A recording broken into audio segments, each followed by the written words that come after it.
Welcome to Morgellons discussion and microscopy videos with your host, Jeremy Murphy.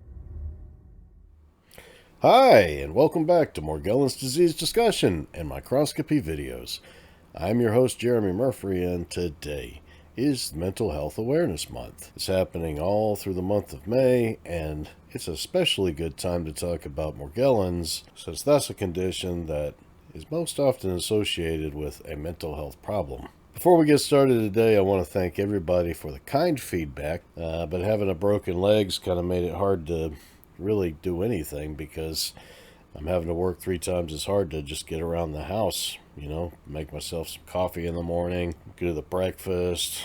I only take a shower like every other day now because it's such a workout. But you do what you got to do and you keep on going. So that's what we're doing. Doctors are going to see 2 kinds of patients. They're going to see the patient who mistakenly believes they have Morgellons and the patient who really has Morgellons. Morgellons, or real Morgellons, is a condition that happens when somebody is infected with spirochetal bacteria. Basically, that person will most often develop sores, and that's when their skin condition becomes a problem. If they take the opportunity to look inside the sores with a microscope, they may see strange thread-like phenomenon occurring inside their skin.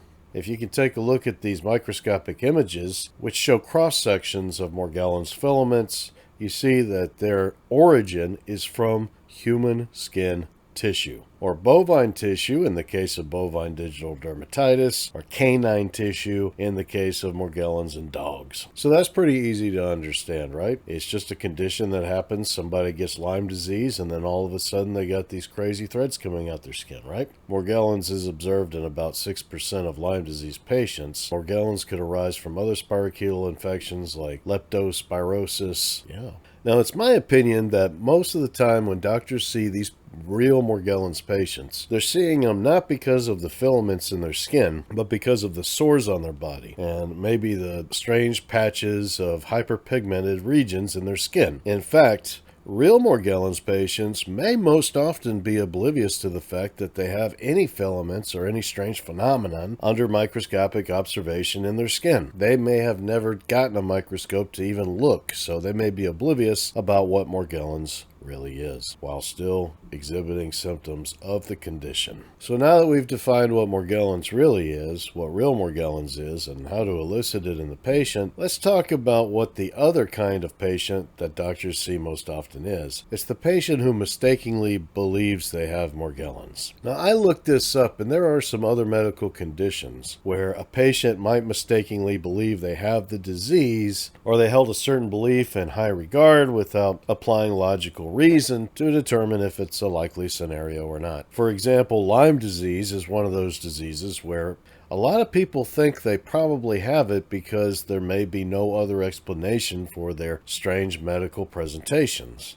In the case of Lyme disease, however, doctors discourage patients from accepting that. Interestingly enough, in Morgellons patients, or patients who think they have Morgellons, the doctors use the term as a rapport-enhancing term to get the patient to adhere to antipsychotic medications. Of course, in that instance, the doctor may not be aware that there really is a Morgellons condition. First of all, the doctor has to be aware that there is a real Morgellons condition, and that condition so far has been scientifically associated with Lyme disease. Doctors should know to look with at least a 60 times microscope or greater inside the skin of the patient, and if they see embedded filaments, to understand that that's probably the result of a spirochetal bacterial infection. Should doctors go along with the patient and tell them that yes, they have Morgellons disease, and then prescribe that patient antipsychotic medication? If the patient really has Morgellons, then giving that patient antipsychotics would not address the underlying infectious process. In fact, it would be irresponsible to try and treat a bacterial infection with antipsychotic medication. No antipsychotics are demonstrated to have even off-label effects on serious bacterial infections like Lyme disease.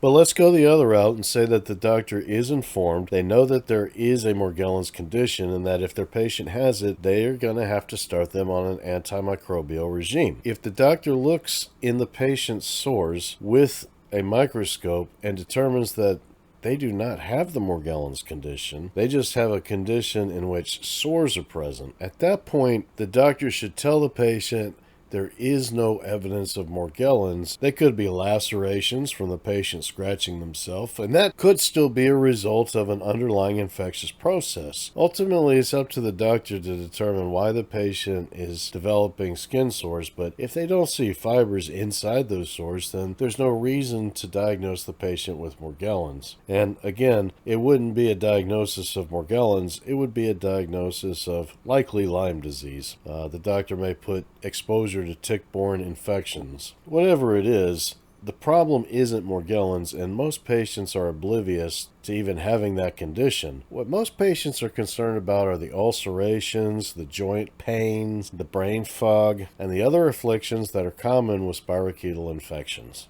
But if the patient doesn't have any evidence of Morgellons, and the doctor tells them that they don't have Morgellons, then what to do about the patient who mistakenly believes they have Morgellons?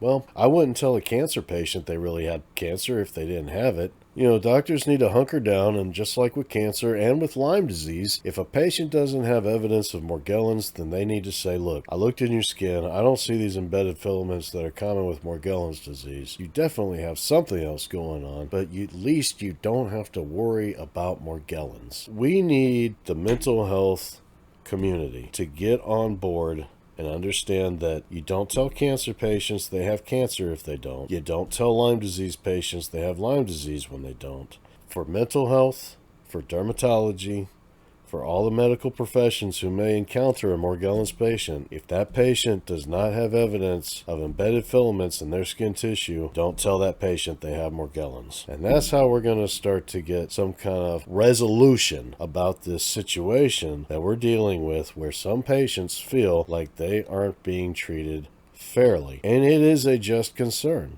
I mean, I've been there. You know, I'm happy now with my medical experience because I found a compatible doctor that understands the condition, but there's no reason why people should have to fly out of state for that same kind of treatment. I know there are some states that are pretending that they don't have these infectious diseases, or that the infectious disease system they have set up is adequate. It's not, okay? Out of all 50 states, 0 are performing well in regards to these specific spirochetal infections. Let's do things right. Let's do things according to the science, and the science says that Morgellons is a real condition. And the science even details how some patients may mistakenly believe they have the Morgellons condition and why. But for those patients, it is not okay to tell them or let them believe that they have Morgellons just to get them to start taking antipsychotics. Doctors don't do that for Lyme disease. They don't do that for cancer. We shouldn't do it for Morgellons. Patient doesn't have Morgellons, they need to be told, hey, congratulations, you don't have Morgellons. Now, let's find out what's really wrong with you.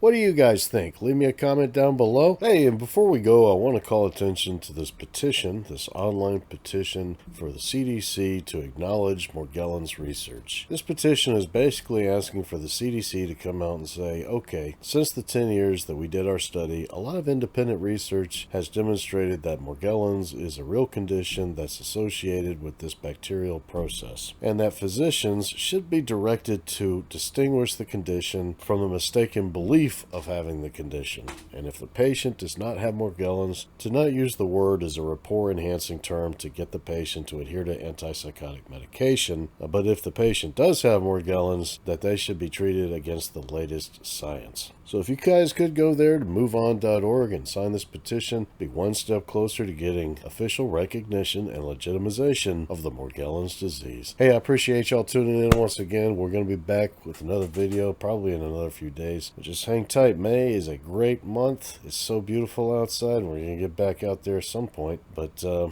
appreciate all your thoughts, and definitely I appreciate your prayers. See ya!